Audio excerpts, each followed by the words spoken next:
আসসালামু আলাইকুম রহমতুল্লাহ। এইটা হচ্ছে আমাদের ফলের বাগান।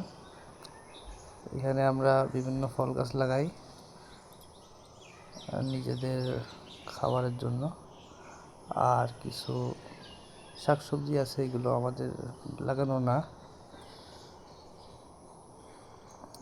এগুলো হচ্ছে হাঁড়ি দেওয়া ছিল, উনি এখানে লাগায় আর কি। আর মাঝে মাঝে পরিচর্যা করে পানি, সার এগুলোর মাধ্যমে। আর আমরাও মাঝে মাঝে এখান থেকে নেই। এই যে আমাদের কাছে আম,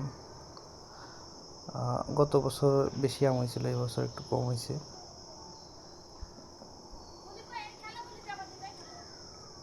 এছাড়া আমাদের অনেক গাছ আছে, যেরকম এই যে করমচা, তারপরে ডালিম, তারপর পেয়ারা গাছ। সব গাছ দেখাইতে পারলাম না। আরও অনেক গাছ ছিল, কিছু কিছু মারা গেছে। লিচু গাছ,